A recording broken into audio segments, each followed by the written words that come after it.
Hello everyone, welcome to H with biology classes. हम लोग यहाँ पर 9th क्लास का चैप्टर 1 हमारे आसपास के पदार्थ, इसके हम लोगों के 3 लेक्चर वीडियो आ चुकी हैं। अगर आपने अभी तक नहीं देखा है तो जाकर के डिस्क्रिप्शन में लिंक पड़ा है, जरूर से जरूर देखें, आपके लिए बहुत हेल्पफुल होगी। और आज हम लोगों का लेक्चर नंबर 4 है और इसमें हम लोग सीखेंगे क्वथनांक क्या होता है, संघनन क्या होता है और ऊर्ध्वपातन क्या होता है, निक्षेपण क्या होता है। ये प्रोसेस को क्या हम लोग इसके द्वारा सीखेंगे। तो आइए समझते हैं क्वथनांक क्या होता है। क्वथनांक, देखो क्वथनांक को इंग्लिश में कहते हैं बॉइलिंग पॉइंट। क्या? Boiling point. जिस तापमान पर कोई चीज उबलता है कोई भी पदार्थ, उसको कहते हैं क्वथनांक। ठीक, इसकी डेफिनेशन देखते हैं। जिस निश्चित ताप पर क्या जिस निश्चित ताप पर कोई भी द्रव पदार्थ, जैसे कि आपका पानी हो गया, तेल हो गया, जितने बहने वाले पदार्थ होते हैं ये आपके क्या होते हैं, द्रव पदार्थ होते हैं। ठीक, द्रव पदार्थ पूरी तरह से उबलने लगे, वह निश्चित ताप जिस पर क्या कोई भी द्रव पदार्थ पूरी तरीके से उबलने लगे, उस निश्चित ताप को जिस ताप पर कोई भी द्रव पदार्थ उबलता है उसको कहते हैं उस पदार्थ का क्वथनांक। क्या कहते हैं? उस पदार्थ का क्वथनांक कहते हैं। और हर पदार्थ का क्वथनांक जरूरी नहीं कि सेम एक ही हो, हर पदार्थ का क्या क्वथनांक अलग अलग होता है। ठीक है, यहाँ पे जैसे जल का क्वथनांक कितना है, जल का बॉइलिंग पॉइंट अगर से पूछे आपसे तो 100 सेंटीग्रेड जब तापमान हो जाता है जल का, उष्मा पे जब हम लोग उसको गर्म करते हैं या फिर गैस पे गर्म करते हैं, चूल्हे पे आप पानी को गर्म करते हो, जब आप पानी को खौलते हुए देखते हो तो इसका मतलब जब पानी खौलना शुरू होता है तो इसका मतलब ये होता है कि जो पानी का टेम्परेचर है, तापमान है, वो कितना है, 100 सेंटीग्रेड पर है। क्योंकि 100 सेंटीग्रेड पर क्या होता है, पानी खौलना उबलना चालू हो जाता है। जल वाष्प में क्या, जब पानी उबलेगा तो क्या होगा, उसमें से भाप निकलेगी। क्या निकलेगी? भाप निकलेगी। यानी कि जो द्रव अवस्था है वो किसमें चेंज हो रही है, गैस अवस्था में चेंज हो रही है। तो पानी का जो बॉइलिंग पॉइंट होता है, जो टेम्परेचर होता है, जो जल का क्वथनांक होता है, बॉइलिंग पॉइंट जो होता है कितना होता है, 100 सेंटीग्रेड होता है। अब हम लोग समझेंगे संघनन क्या होता है। क्या संघनन? तो किसी पदार्थ के वाष्प को, कोई भी पदार्थ हो, जैसे पानी है, पानी की वाष्प है, अब जैसे कि पानी उबल रहा है, उसके ऊपर आपने ढक्कन रख दी तो जितनी भी वाष्प है वो किसमें, ऊपर के ढक्कन में लग गई। उसके बाद जब वो ठंडा होता है, क्या ठंडा होकर किसमें, जल की बूंदों में, द्रव की बूंदों में परिवर्तित हो जाता है, तो वही प्रक्रिया क्या कहलाती है, संघनन कहलाती है। कभी अपने घरों में करके देखना कि जैसे आप आलू उबाल रहे हो या फिर दाल पक रही हो, फिर पानी ही आप गर्म कर रही हो, तो पानी के ऊपर एक ढक्कन रख दो। कोई भी बर्तन आपने लिया हो, कोई भी पात्र लिया हो, उसको ढक दो। जब पानी बॉईल होने लगे तो उसको ढक दोगे, तो आप उठा करके देखोगे तो उसमें चारों तरफ से क्या छोटे छोटे छोटे दाने जैसे लगे होंगे। तो इसका मतलब ये है कि वहां पे क्या है, वाष्प है।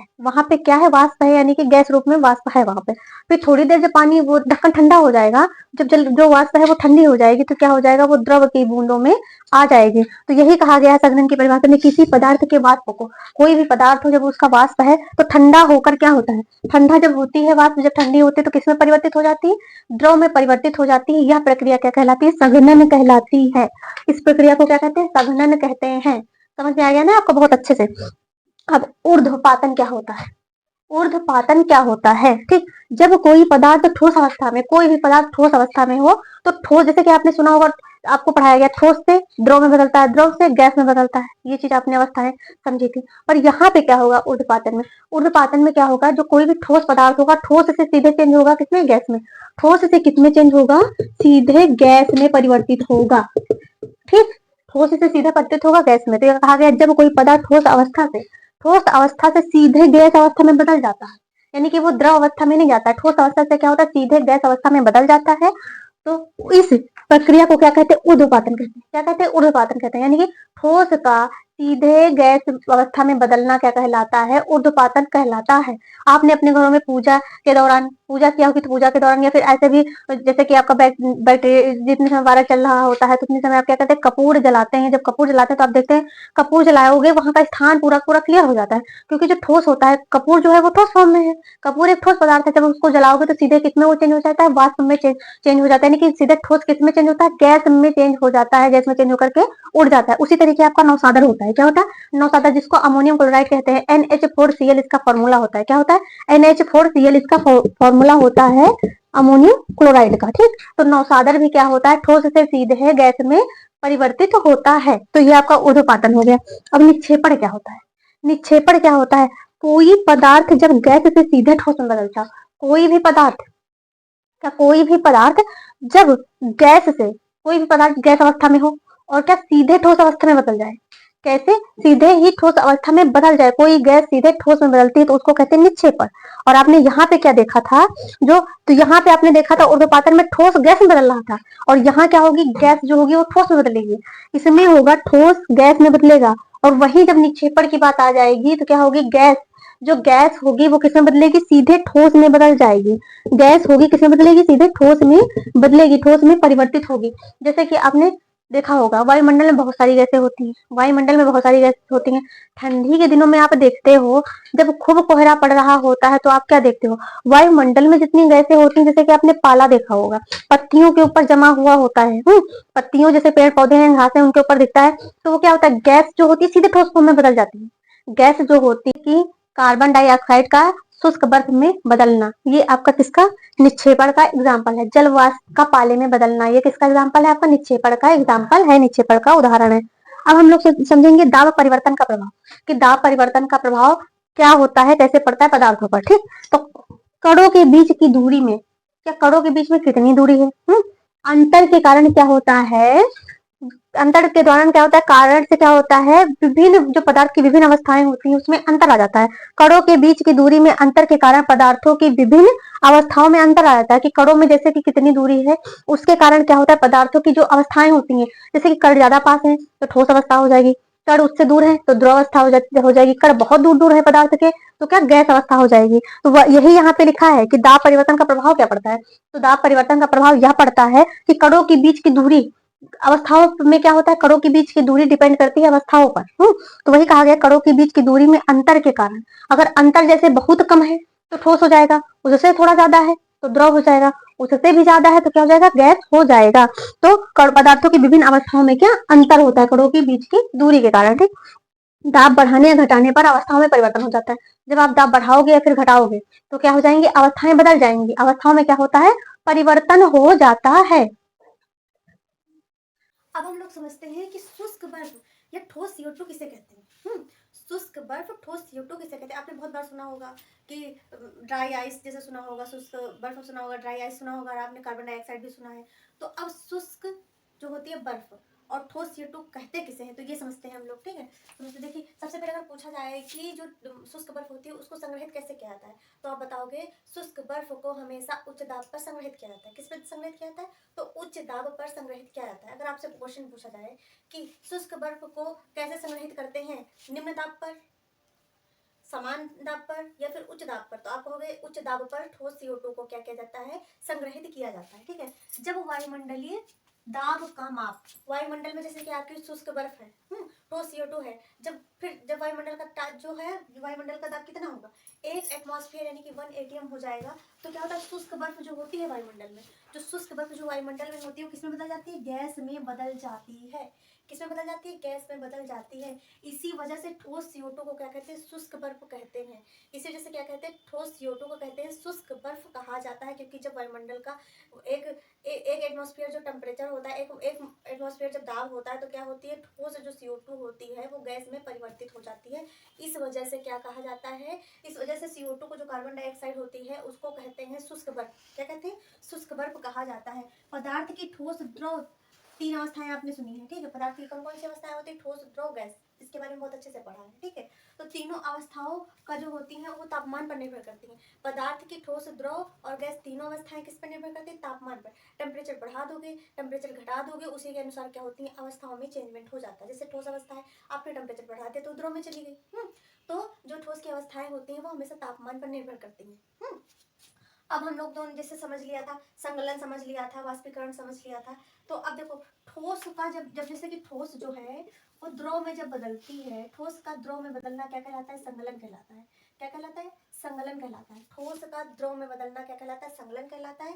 और जब द्रव क्या होता है, जमता है, जब द्रव जमता है तो ये कहलाता है, जब द्रव का जमता है तो ये क्या कहलाता है, ठोस में बदल जाता है। जब द्रव किसमें बदलता है, ठोस, तो वो कहलाता है जमना। और जब ठोस द्रव में बदलता है उसको कहते हैं संगलन। क्या कहते हैं, संगलन कहते हैं। अब फिर जब यही द्रव जो द्रव है तो ये जब गैस में बदलेगा, द्रव किस में बदलेगा, गैस में बदलेगा। तो इस जो प्रक्रिया होती है इसको कहते हैं वाष्पीकरण। क्या कहते हैं, वाष्पीकरण कहते हैं। यानी कि द्रव जो होती है, जो ऐसा टेम्परेचर होता है जिसमें क्या द्रव वाष्प बन के उड़ने लगे तो क्या होता है, वाष्पीकरण होता है। यानी कि द्रव किसमें, गैस में, वाष्प में, यानी कि गैस में बदल गया है तो वह प्रोसेस क्या होगी, वाष्पीकरण होगी। जब द्रव गैस में बदलेगा तो वाष्पीकरण, द्रव गैस में बदलेगा तो वापसी क्या होगा, वाष्पीकरण होगा। ठीक है। और फिर जब जो गैस है वो द्रव में जब बदलेगी, गैस किस में बदलेगी, द्रव में बदलेगी, तो इसको कहेंगे संघनन। क्या कहेंगे, संघनन कहेंगे। क्या कहेंगे, संघनन कहेंगे। अब जो ठोस है आपका, जब ठोस जब गैस में बदलेगा, जब ठोस गैस में बदलेगा तो इसको कहते, देखो जब ठोस गैस में बदलेगा तो इस प्रोसेस को कहेंगे क्या, निक्षेपण कहा जाएगा। क्या कहा जाएगा, निक्षेपण। जब आपकी गैस ठोस में बदलेगी तो यह प्रोसेस क्या कहलाएगी, आपकी निक्षेपण कहलाएगी। ठोस देखो गैस में बदलती है। आप सबसे पहले समझते हैं, ऐसे समझो। जैसे कि ठोस है आपका, ठोस है, जब ठोस द्रव में बदला, ठोस द्रव में बदला तो वो कहलाया संगलन। क्या कहलाया, संगलन कहलाया। ठीक। अब जब यही द्रव जब ठोस में जम गया तो ये जमना कहलाया। क्या कहलाया, जब ठोस द्रव अवस्था ठोस में बदल गई तो ये जमना कहलाया। ठीक है। अब जब ये जो आपका द्रव है ये जब गैस में बदला तो ये कहलाया वाष्पीकरण। क्या कहलाया, वाष्पीकरण कहलाया। ठीक है, वाष्पीकरण का। अब जब यही गैस द्रव में बदली, किस में बदली, यही गैस जब द्रव में बदल गई, जैसे कि आपने पानी के ढक्कन पे ढक्कन, पानी बॉईल हो रहा है तो उसको जब बॉईल हो रहा है तो भाप उससे निकल रही है पानी से। ठीक। तो ये हो रहा है वाष्पीकरण। और वाष्पीकरण हो रहा है, उसके बाद जब उस पर ढक्कन लगा दिया तो क्या वाष्प की जो बूंदें होंगी, जो वाष्प की बूंदें होंगी वो क्या उस पर लग जाएंगी, और जब प्लेट ठंडी हो जाएगी तो क्या उसमें से पानी की बूंदें क्या होंगी, सब नीचे गिरने लगेंगी। तो वो प्रोसेस कहलाएगी आपकी संघनन। क्या कहलाएगी, संघनन कहलाएगी। ठीक, संघनन कहलाएगी। अब जो गैस है उसका देखो, ठोस जब गैस में बदल जाती है, फिर जब गैस जो होती है वो जब ठोस में बदलती है, गैस क्या होती है, जब ठोस में बदलती है। जैसे कि आपने पाला एग्जाम्पल सुना, पाला। ठीक, पाला पड़ता है वायुमंडल में तो क्या होता है, फिर जो गैस होती है वो ठोस में बदल जाती है, फिर ठोस किस में बदल जाती है, जो पाला है वो सीधे गैस में बदल के फिर देखते हैं कि सारा उड़ जाता है। ठीक, तो यह प्रोसेस क्या कहलाती है, तो यह कहलाती है निक्षेपण। क्या कहलाती है, निक्षेपण कहलाती है। ये प्रोसेस आपको कंफर्म हो गई होगी, पूरी की पूरी क्लियर अच्छे से हो गई होगी। अब हम लोग समझेंगे वाष्पीकरण किसे कहते हैं। तो जिस निश्चित ताप पर, क्या वह निश्चित ताप, किसी पदार्थ का वह निश्चित ताप जिस पे क्या होता है, द्रव पदार्थ, या द्रव पदार्थ जो होता है वाष्प यानी गैस में बदलता है। क्या होता है, गैस में बदलता है। देखो वाष्पीकरण क्या होता है, जिस निश्चित ताप पर, एक वह निश्चित ताप जिसपे कोई द्रव क्या होता है, गैस में बदलता है। किस में बदलता है, गैस में बदलता है, या फिर वाष्प बनकर के उड़ता है। क्या होता है, या फिर वाष्प बनकर के उड़ता है, वह प्रोसेस क्या कहलाती है, वाष्पीकरण कहलाती है। क्या कहलाती है, वाष्पीकरण कहलाती है। अब वाष्पीकरण जो होता है उसको कौन कौन से कारक प्रभावित करते हैं। वाष्पीकरण के देखो डिफिनेशन कितने अच्छे से आप लोग कि किसी पदार्थ का वह निश्चित ताप, या फिर जिस निश्चित ताप पर कोई द्रव पदार्थ वाष्प में बदलता है तो वह प्रक्रिया क्या कहलाती है, वाष्पीकरण कहलाती है। ओके। अब वाष्पीकरण को प्रभावित करने वाले कारक, अब सतह का क्षेत्र बढ़ाना। देखो पहला कारक क्या है, सतह का क्षेत्र बढ़ाना, यानी कि आप अगर सतह का क्षेत्र बढ़ा दोगे तो वाष्पीकरण की दर बढ़ जाएगी। क्या हो जाएगी, वाष्पीकरण की दर बढ़ जाएगी अगर आप सतह का क्षेत्र मतलब बढ़ा दोगे।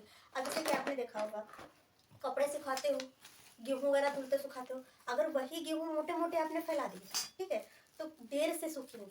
क्या, देर से सूखेंगे, यानी कि वाष्पीकरण उसमें बहुत धीमे धीमे होगा। अगर वही पतले पतले फैला दिए, पतले पतले काफी जगह में फैला दिया, यानी कि सतह को बढ़ा दिया, सतह को बढ़ा दिया। अब जैसे इतनी जगह में हमने उतनी चीज फैला दी मोटी मोटी करके, तो इसका वाष्पीकरण ज्यादा सतह वाले की अपेक्षा कम होगा।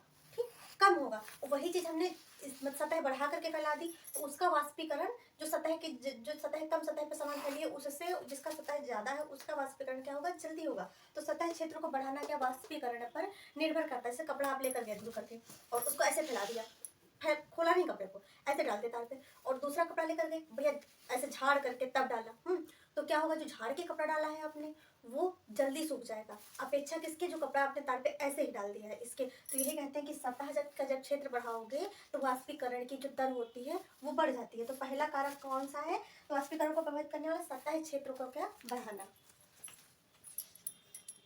अभी हम लोगों ने समझा क्या, सतह का क्षेत्र बढ़ाने पर क्या वाष्पीकरण की दर क्या होती है, बढ़ जाती है। ठीक, अब सेकंड पॉइंट क्या है, तापमान में वृद्धि। अगर आप तापमान में वृद्धि कर रहे हैं तो क्या वाष्पीकरण की दर बढ़ेगी, तो देखते हैं, देखो तापमान बढ़ा, जो तापमान बढ़ने पर क्या होता है, कणों को पर्याप्त गतिज ऊर्जा मिल रही है। जैसे कि आप पानी को धीमी गैस पे गर्म कर रहे हैं, ठीक, धीमी गैस पे गर्म कर रहे हैं, या फिर धीमी सी थोड़ी सी आंच है चूल्हे में, उस पर रखा है आपने पानी को, तो क्या जो पानी है वो धीमे धीमे गर्म होगा। वहीं आप क्या करेंगे, जब उसको उष्मा ज़्यादा दे देंगे, जब उष्मा ज़्यादा दे देंगे तो क्या हो जाएगी, जब कणों को क्या होगी, पर्याप्त गतिज ऊर्जा मिल जाएगी, कणों को क्या होगी, पर्याप्त गतिज ऊर्जा मिल जाएगी, जिससे क्या होगा, वह जल्दी हो जाएंगे वाष्पीकृत। क्या हो जाएंगे, जल्दी हो जाएंगे वाष्पीकृत। जैसे कि आपने गैस पे कढ़ाई चढ़ाई, ठीक है, उस पर अगर सब्जी पक रही है, आप धीमी गैस में पका रहे हो तो धीरे धीरे आराम से सब्जी पकेगी। अगर वहीं आप तेज गैस कर दे रहे हो, यानी कि क्या कर रहे हो, तापमान बढ़ा दे रहे हो, तापमान क्या कर रहे हो, बढ़ा दे रहे हो, तो वहीं आप देखोगे कि थोड़ी देर में कि जितना पानी होगा सारी वाष्पीकृत हो जाएगा, क्योंकि तापमान बढ़ा है तो कणों की गतिज ऊर्जा बढ़ गई है, तापमान बढ़ा है तो कणों की गतिज ऊर्जा बढ़ गई है, और थोड़ी देर में देखोगे कि आप सारा का सारा पानी क्या वाष्पीकृत हो जाएगा और आपकी सब्जी जो है नीचे लग जाएगी। ठीक है, तो यही होता है तापमान कम करने पे, तापमान वृद्धि करने पे।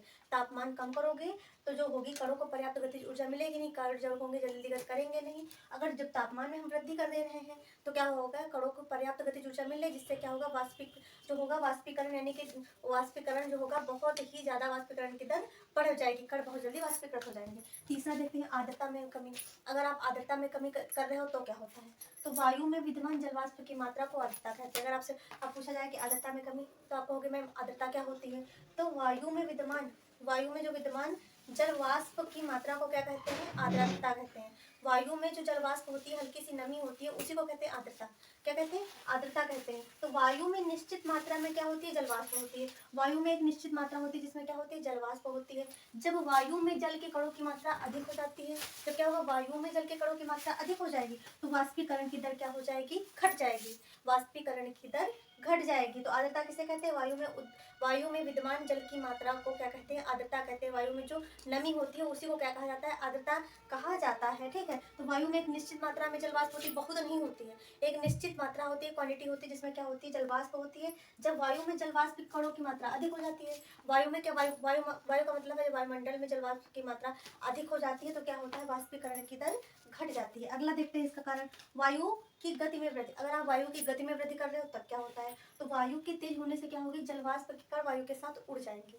जो जल वाष्प के कण हैं, जो नमी के कण हैं, अगर देखा होगा कि बारिश हुई उसके बाद बहुत तेज से हवा चली, तो क्या होता है, बहुत जल्दी जो नमी होती है, जो पृथ्वी की नमी होती है वो बहुत जल्दी चली जाती है, जो वायुमंडल की नमी होती है वो बहुत जल्दी चली जाती है। तो इसका कारण क्या होता है, तेज हवा के कारण क्या होती है, जो जल वाष्प के कण होते हैं वो उड़ जाते हैं। क्या होते हैं, उड़ जाते हैं, जिससे आसपास के जल वाष्प की क्या मात्रा हो जाती है, वो घट जाती है, मात्रा क्या होगी, घट जाएगी। अगर बारिश हुई उसके बाद बहुत तेज से हवा चली तो क्या होगी, जो जल वाष्प के कण उड़ जाएंगे, और जो जल वाष्प के कण हो जाएंगे, जिससे हमारे आसपास के क्या हो जाएगी, मात्रा घट जाएगी, जल वाष्प की मात्रा घट जाएगी। अब वाष्पीकरण के कारण शीतलता कैसे होती है, अगर वाष्पीकरण हो रहा है तो उसके कारण शीतलता कैसे होती है, तो देखते हैं। खुले द्रव में निरंतर क्या होता है, वाष्पीकरण होता रहता है। जैसे कि नदी, तालाब, आपने पोखरों में क्या देखा होगा, जल भरा हुआ है, धूप निकली हुई है, तो वहां पे देखो वाष्पीकरण की जो प्रोसेस है वो लगातार चल रही है। धूप में क्या, धूप या हवा, देखो धूप और हवा दोनों से क्या होता है, वाष्पीकरण की पूरी प्रक्रिया चल रही है, वाष्पीकरण वहाँ पे हो रहा है। ठीक है, और ये गर्मियों में ज्यादा आपको देखने को मिलेगा, क्या, गर्मियों में आपको ज्यादा देखने को मिलेगा वाष्पीकरण। तो वाष्पीकरण के दौरान कम हुई ऊर्जा, वाष्पीकरण के दौरान क्या होता है, ऊर्जा में कमी होती है। तो जब ऊर्जा में कमी होती है तो क्या करते हैं, ऊर्जा में जो कमी हुई तो क्या करते हैं, ऊर्जा को पुनः अवशोषित कर लेते हैं। वाष्पीकरण के कारण क्या करते हैं, जो ऊर्जा जो कम होती है उसको क्या करते हैं, पुनः अवशोषित कर लेते हैं। इस कारण क्या होता है, हमारे आसपास अवशोषित होने के कारण शीतलता आ जाती है। क्या आ जाती है, शीतलता आ जाती है। इसको एग्जाम्पल के जरिए हम लोग समझते हैं। जैसे कि आपने देखा होगा लड़कियां नेल पेंट लगाती हैं तो उसको क्या साफ करती हैं, साफ करती हैं, तो किससे साफ करती हैं, तो उसको एसीटोन जो होता है, एसीटोन से साफ करती हैं। तो नाखून की पॉलिश हटाने वाला जो नेल होता है, उसमें जो नेल पॉलिश लगी होती है, तो नेल पॉलिश को हटाने वाला जो पदार्थ होता है, लिक्विड होता है, उसको कहते हैं एसीटोन। क्या कहते हैं, एसीटोन कहते हैं। अगर एसीटोन को जैसे आप नेल पे भी लगा रहे हो तो देखोगे क्या ठंडा ठंडा लगता है, क्या लगता है, ठंडा ठंडा लगता है। तो जब इसको हम लोग हथेली पे गिरा के करेंगे, एनसीईआरटी हमारी क्या कहती है, जब एसीटोन को हमने हथेली पे गिराया तो हम क्या देखते हैं, हथेली में क्या होगा, इस हथेली के ऊपर क्या होगा, जब गिराते हैं तो आसपास के कण क्या कर लेते हैं, ऊर्जा अवशोषित कर लेते हैं। क्या करते हैं, आसपास के जो कण होते हैं वो ऊर्जा अवशोषित कर लेते हैं, और क्या होता है, वाष्पीकृत हो जाते हैं। क्या होता है, ऊर्जा अवशोषित करके वाष्पीकृत हो जाते हैं कण। तो क्या होता है, हमें हाथ में ठंडा ठंडा लगता है। क्या लगता है, हमें हाथ में ठंडा ठंडा लगता है। गर्मियों में हम लोग सूती कपड़े क्यों पहनते हैं? आपने देखा होगा अधिकतर गर्मियों में सभी लोग कौन से सूती कपड़े पहनते हैं। तो रीज़न क्या होता है सूती कपड़े पहनने का? इसके बारे में हमारी एनसीईआरटी क्या कहती है? तो गर्मियों में हमें सूती कपड़े क्यों पहनने चाहिए? जो लोग नहीं पहनते हैं वो भी पहनने लगे गर्मियों में क्या सूती कपड़े पहनने चाहिए। क्यों पहनने चाहिए तो इसको समझते हैं। सूती कपड़ों में जल वाष्प का अवशोषण अधिक होता है। जो सूती कपड़े होते हैं उसमें जल वाष्प का अवशोषण अधिक होता है। जैसे कि आप सूती कपड़ा ले लो और एक क्रैप का कपड़ा ले लो या पॉलिस्टर का कपड़ा ले लो, पानी तीनों में सोख करके देखो किसमें पानी सबसे ज़्यादा सोखेगा। तो सूती कपड़े में पानी सबसे ज़्यादा सोखता है क्योंकि उसमें क्या होती है जलवाष्प को अवशोषण करने की जो क्षमता होती है वो अधिक होती है। इसीलिए हमारा पसीना क्या होता है, जो हमारे शरीर में स्वेट निकलता है, पसीना निकलता है, क्या होता है उसमें अवशोषित हो जाता है। क्या होता है अवशोषित हो जाता है। अवशोषित होकर क्या होता है वायुमंडल में आसानी से वाष्पीकृत हो जाता है। वो स्किन पर ना लगा रह करके कपड़ों में अवशोषित हो जाएगा। कपड़ों में जब अवशोषित होगा तो हवा के द्वारा धूप के द्वारा क्या होगा वाष्पीकृत हो जाएगा वायुमंडल में। क्या होगा वायुमंडल में वाष्पीकृत हो जाता है। यही रीज़न है कि गर्मियों में क्या आपको सूती कपड़े पहनने चाहिए, सबको सूती कपड़े पहनने चाहिए, जिससे क्या होता है वाष्पीकरण की दर उसमें देखो जो होता है अवशोषण की क्षमता अधिक होती है, वाष्पीकरण की दर भी अच्छी होती है, जिससे क्या कोई भी इन्फेक्शन नहीं होता है। अगला है बर्फीले जल से भरे गिलास की बाहरी सतह पर जल की बूंदें क्यों नजर आती हैं। गर्मियों में गिलास लो स्टील का, उसमें पानी जब डालोगे तो आप देखोगे ठंडा पानी जब डालोगे फ्रिज का तो उसमें देखोगे चारों तरफ क्या होती हैं आपको जल की बूंदें नजर आएंगी। किसकी? जल की बूंदें नजर आती हैं। तो ऐसा क्यों होता है? तो किसी बर्तन में हम बर्फीले जल को जब रखते हैं, कोई भी बर्तन होगा, आइसक्रीम खा रहे हो तो जब बेकरी से बाहर आती है तो आप देखते हो कि आइसक्रीम के डिब्बे पे क्या होता है हल्का हल्का सा जल की बूंदें आ जाती है। तो ऐसा क्यों होता है? तो जब किसी भी बर्तन में क्या बर्फीला जल रखते हैं या होता है तो जल्दी ही बर्तन की बाहरी सतह पर क्या हमें जल की बूंदें नजर आने लगती हैं। क्या होता है जल्दी ही हमें, जैसे कि हम उसको स्टोर है किसी चीज़ में और बर्फ वगैरह आइसक्रीम वगैरह बस जहाँ वायुमंडल में नमी में निकाल के लेकर आए तो क्या होता है उसकी ऊपर जो परत होती है उस पर जल की बूंदें नजर आने लगती हैं। वायु में उपस्थित जलवाष्प की ऊर्जा ठंडे पानी के संपर्क में आकर क्या होती है कम हो जाती है। जो वायुमंडल होता है उसमें जो होती है जलवाष्प की क्या होती है ऊर्जा जो उपस्थित होती है वो क्या होती है ठंडे पानी के संपर्क आने पर कम हो जाती है। कम हो जाएगी तो क्या होगा द्रव में बदल जाएगी। कम हो जाएगी तो द्रव में बदल जाएगी। जैसे कि गरम गरम लू चल रही है आपके चारों तरफ और आपने आइसक्रीम की कोन बाहर निकाली तो आप क्या देखोगे जैसे ही वह वायु के संपर्क में आएगी तो आइसक्रीम क्या पिघलना चालू कर देगी। पिघलने से पहले जो बाहर का कवर होगा उस पर क्या होती है छोटी छोटी छोटी बूंदें आती हैं। ऐसा क्यों होता है? जो ऊर्जा जो होती है वायुमंडल की वो जब ठंडे पानी की या ठंडी आइसक्रीम के संपर्क में आती है तो क्या होती है वो ठंडी होने लगती है। जब ठंडी होने लगती है तो वो जो तापमान होता है वहाँ का वो कम हो जाता है और क्या होती हैं वो बूंदें जो होती हैं वो वाष्प में बदल जाती हैं और हमें क्या होती हैं चारों तरफ जल की बूंदें नजर आने लगती हैं। ये चैप्टर आपका जो हमारे आसपास के पदार्थ है क्लास 9th का पूरा चैप्टर फिनिश हो गया है। बहुत अच्छे से आपको समझा दिया है। अगर आपने इससे पहले की क्लास नहीं देखी है तो डिस्क्रिप्शन में लिंक पड़ा हुआ है तो आपको जाकर के जरूर से जरूर देखें। अगर आपको हमारी क्लास अच्छी लगी तो हमारे चैनल को लाइक करें, शेयर करें, ज़्यादा से ज़्यादा सब्सक्राइब करें। मिलते हैं नेक्स्ट लेक्चर में। Thanks for watching.